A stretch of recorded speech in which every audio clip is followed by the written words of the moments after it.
TDP ticket జనసేనకి ఇచ్చారు. దానిపై మీ అభిప్రాయం ఏంటి?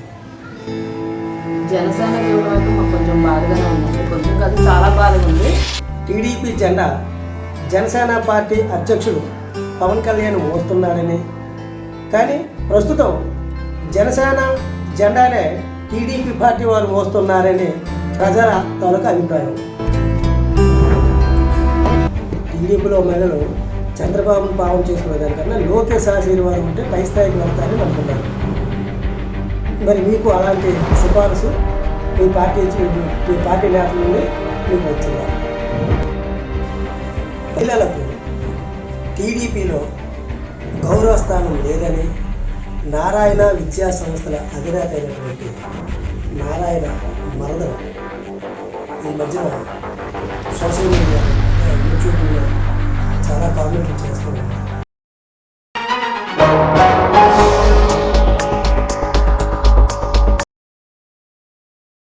మనం చింతవలస గ్రామం టీడీపీ మహిళా నాయకురాలు చీకటి సుహాసిని మేడం ఇంట్లో ఉన్నాము. మేడం గారు, మీరు రాజకీయ అరంగేట్రం ఏ ఉద్దేశంతో చేశారు? అసలు ఈ రాజకీయంలోకి రావాలన్న ఆలోచన మీకు ఎలా వచ్చింది? అందరికీ నమస్కారం అండి. నా పేరు చీకటి సుహాసిని. నేను ప్రజెంట్ చింతలవలస వైస్ సర్పంచ్గా చేస్తున్నాను. నాకు చిన్నప్పటి నుంచి రాజకీయం అంటే ఇంట్రెస్ట్ ఉంది. కాకపోతే నేను ఎప్పుడు బయటపడలేదు. కానీ నా అదృష్టం కొద్దీ టీడీపీ తరఫున నాకు రిజర్వేషన్లో వార్డు మెంబర్గా ఫస్ట్ అవకాశం వచ్చింది. తెలుగుదేశం పార్టీ జనసేనతో పొత్తు పెట్టుకుంది. ఇప్పుడు మీ పార్టీకి నష్టం వస్తుందా, అంటే మైనస్ వస్తుందా, లేదా ప్లస్ అవుతుందా?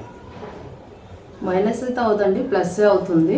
ఎందుకంటే మన రాష్ట్ర భవిష్యత్తు కోసం ఆలోచిస్తే శాడిస్ట్ లాంటి ముఖ్యమంత్రి సైకో ముఖ్యమంత్రి మనకు తెలిసిందే. ఎందుకంటే ఆయన గద్దె దించాలన్నా, రాష్ట్రంలో ఉన్న ఓట్లు చీలిక అవ్వకుండా ఉండాలన్నా జనసేన టీడీపీ పొత్తు ఉండాలి. కాబట్టి జనసేన టీడీపీ పొత్తు మీకు ప్లస్ అవుతుంది అంటారు? ప్లస్ అవుతుంది, మైనస్ అయితే అవ్వదు. మైనస్ అయితే అవుతుంది. రెండు పార్టీలు కలవడం వలన టీడీపీకి ప్లస్ అవుతుంది. టీడీపీ కానీ కాదు, టీడీపీ కానీ మీరు ఎలాగ అంటారండి? టీడీపీ కానీ కాదు, రాష్ట్రం బాగుపడుతుంది. అదే రాష్ట్రం బాగుపడాలంటే రెండు పార్టీలు పొత్తు పెట్టుకోవాలి. పొత్తు పెట్టుకుంటే ఓట్లు చీలిక కూడా ఉండదు కదా. ఓకే. టీడీపీ టికెట్ జనసేనకి ఇచ్చారు. దానిపై మీ అభిప్రాయం ఏంటి? జనసేనకి ఇవ్వడం అయితే మాకు కొంచెం బాధగానే ఉందండి. కొంచెం కాదు, చాలా బాధగా ఉంది. ఎందుకంటే టీడీపీ గెలుపు కోసం కానీ, టీడీపీ కార్యక్రమాలే కానీ మేము ఇంటింటికి వెళ్ళి ప్రతిదీ చెప్పడం చేయడం చేశాము. ఎందుకంటే బంగారాజు గారు టీడీపీ అభ్యర్థి అని ఆయన గెలుపు ఖాయం పక్క అనుకునే టయానికి సీటు జనసేన మేడం గారికి ఇచ్చారు. అది కార్యకర్తలుగా కష్టపడ్డ మాలాంటి వాళ్ళకి చాలామందికి చాలా బాధగా ఉంది. కానీ బయటికి వ్యక్తం చేసుకోలేకపోతున్నారు, చాలా బాధపడుతున్నారు. కాకపోతే జనసేన టీడీపీ పొత్తులో భాగంగా లోకా మాధవి గారికి ఇచ్చారంటున్నారు. కాబట్టి మేమేంటంటే బాధ ఉన్నా సరే ఆ బాధను దిగమింగుకొని మేము అధిష్టానం ఏదైతే నిర్ణయించిందో దాని ప్రకారంగా మేము గెలుపు కోసం ప్రయత్నిస్తాం. టీడీపీ జెండా జనసేన పార్టీ అధ్యక్షుడు పవన్ కళ్యాణ్ మోస్తున్నారని, కానీ ప్రస్తుతం జనసేన జెండానే టీడీపీ పార్టీ వారు మోస్తున్నారని ప్రజల తాలూకా అభిప్రాయం. ఏం లేదండి, ఇరువురు అధినేతలు జనసేన అధినేత అని టీడీపీ అధినేత అని కలిసి నిర్ణయాన్ని తీసుకున్నారు. రాష్ట్ర అభివృద్ధి చేయడానికి జగన్మోహన్ రెడ్డి పాలనలో రాష్ట్రం చాలా వెనుకబడి ఉంది. దాదాపు 30 సంవత్సరాలు వెనుకబడి ఉంది. కాబట్టి రాష్ట్రాన్ని అభివృద్ధి చేయాలంటే జనసేన పార్టీ టీడీపీ పార్టీ పొత్తు కలుపుకొని ఒక దాటి మీద పనిచేయాలి. కాబట్టి టీడీపీ జనసేన పొత్తు కుదుర్చుకున్నారు. కాబట్టి జనసేన పార్టీ టీడీపీ మోయటం లేదు, టీడీపీ జెండా జనసేన మోయటం లేదు.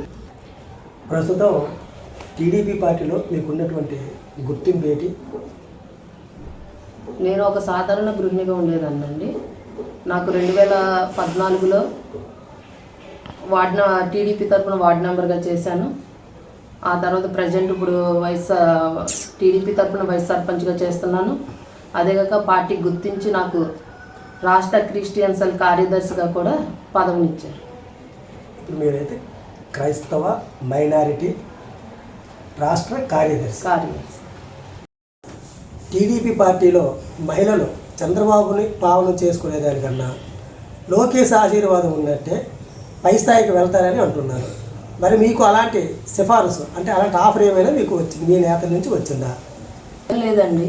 ఇరువురు నాయకులు కష్టపడిన నాయకులను గుర్తించి వాళ్ళకు పదవులు ఇచ్చి ప్రోత్సహిస్తారు. లోకేష్ బాబు గారు కావచ్చు, చంద్రబాబు నాయుడు గారు కావచ్చు. కష్టపడిన మహిళలకు మా పార్టీ గుర్తించి పెద్దపేట వేస్తారు. కష్టపడే ప్రతి ఒక్క కార్యకర్తను గుర్తించి వాళ్ళ స్థాయిలలో వాళ్ళకు తగ్గట్టు గుర్తించి ప్రోత్సహిస్తారు. మాకైతే అలాంటి సిఫార్సులు కానీ అలాంటివి కానీ మేము విన్నది లేదు, చూసింది లేదు. మాకైతే అవకాశాలు అలాంటివి అయితే రాలేదు. మహిళలకు టీడీపీలో గౌరవ స్థానం లేదని నారాయణ విద్యా సంస్థల అధినేత అయినటువంటి నారాయణ మరదలు ఈ మధ్యన సోషల్ మీడియాలో అంటే యూట్యూబ్లో చాలా కామెంట్లు చేస్తూ ఉంది.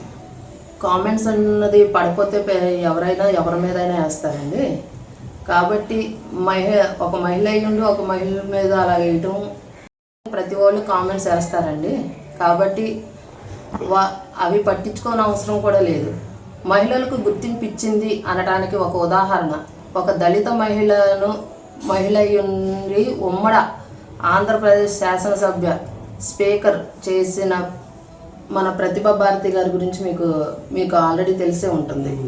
అదే కాక రాజ్యసభ మహిళలుగా తెలుగుదేశం పార్టీలో అవకాశాలు ఇచ్చినది చంద్రబాబు నాయుడు గారు. జయప్రద గారు కావచ్చు, తర్వాత వంగలపూడి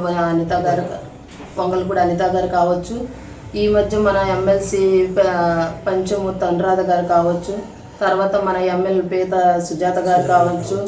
ఆ తర్వాత పొలిటికల్ బ్యూరోలో కూడా మహిళలకి చాలామందికి మా టీడీపీ పార్టీ వాళ్ళు పెద్దపీట వేశారు. మహిళల్ని ఎంతో గౌరవిస్తారు. కానీ ఒకటండి, టీడీపీ పార్టీలో మాత్రం మహిళలకు చాలా గౌరవం ఉంటుంది.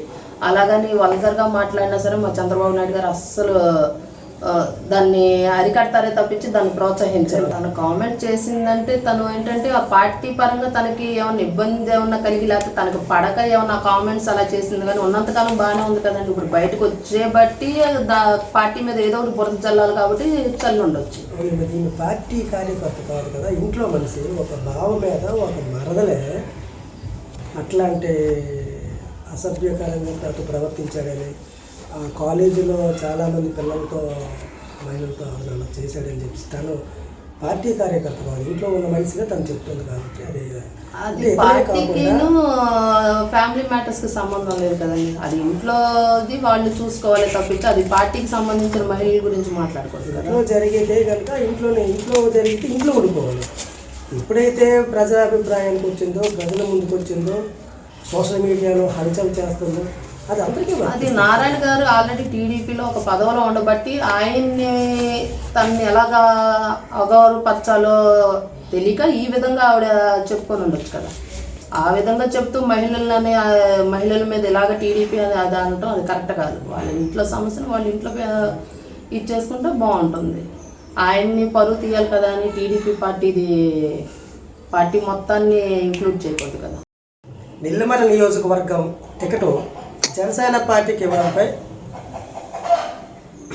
వైఎస్ఆర్ పార్టీ అభ్యర్థి బడుకొండ అప్పలనాయుడు ఆ నియోజకవర్గంలో ప్రచారం చేయకుండానే గెలిచేస్తారని చెప్పేసి ఆ పార్టీ వైఎస్ఆర్ పార్టీ కార్యకర్తలు కానీ వైఎస్ఆర్ పార్టీ నాయకులు కానీ అనుకోవటంలో తప్పేం లేదండి. ఎందుకంటే అది నిజమే. ఎందుకంటే ఇప్పుడున్న పరిస్థితిని బట్టి చూస్తే జనసేన అభ్యర్థికి ఇస్తే బడుకొండ అప్పలనాయుడు గారు అన్నట్టు తడికొడ్డ ఇంట్లో నెత్తి మీద వేసుకొని చక్కగా ప్రచారానికి కూడా వెళ్లకుండా గెలిచేయచ్చు. ఆ సిచ్యువేషన్ ఇప్పుడు కనపడుతుంది. ఎందుకంటే 5 సంవత్సరాలు బట్టి మేము చాలా కష్టపడ్డాం. టీడీపీ జనాలు కూడా కళ్ళు మూసుకొని సైకిల్ గుద్దుకొని వెళ్ళిపోయే స్టేజ్కి నెల్లిమర్ల నియోజకవర్గంలో టీడీపీకి అంత పట్టు ఉంది, చాలా పట్టు ఉంది. ఎందుకంటే నెల్లిమర్ల అంటేనే టీడీపీ అంటే నెల్లిమర్ల అలాగా ఉండేది. మేము కూడా చాలా హోప్స్ పెట్టుకున్నాం. ఎందుకంటే నెల్లిమర్ల టికెట్ అన్నది పక్కా టీడీపీ అనుకున్నాం. వైఎస్ఆర్ వాళ్ళకి కూడా తెలుసు పక్కా ఈసారి టీడీపీ నెల్లిమర్ల వస్తుంది అనేసి ఆటోమేటిక్గా అందరూ కార్యకర్తలు అవని, జనసేన కార్యకర్తలు అవని, టీడీపీ కార్యకర్తలు ప్రతి ఒక్కళ్ళు కూడాను ఈసారి గెలుపు మాత్రం టీడీపీ పక్క అనుకొని నిర్ణయించుకొని ఉన్నారు. అలాంటిది సడన్గా పొత్తులో భాగంగా లోకామాధవి గారికి ఇచ్చేసరికి నిజమే వైఎస్ఆర్ వాళ్ళకి కొమ్ములు వచ్చేసినాయి. వాళ్ళు అనుకున్నట్టే ధైర్యం వచ్చింది, గెలుస్తామన్న వాళ్ళు చాలా అహంభావంతో అవని. తర్వాత వాళ్ళ గెలుపు వైఎస్ఆర్ మేము గెలుస్తాం అన్నది ఇప్పుడు వాళ్ళకి చాలా ఆశలు కలుగుతున్నాయి. కానీ జనసేన టీడీపీ పొత్తుల భాగంగా లోకామాధవి గారికి ఇచ్చారు కాబట్టి మేము ఆ పార్టీ అభ్యర్థికి ఇచ్చారు కాబట్టి మీ పార్టీ అధిష్టానం ఏ రకంగా అయితే ఆదేశ ప్రకారం చేశారో మేము కూడా మా కార్యకర్తలు అవని తర్వాత టీడీపీ ప్రతి ఒక్కరం కూడా మనస్ఫూర్తిగా కష్టపడి ఆ విజయం రావడానికి మేము శాయశక్తిలో కృషి చేస్తాం.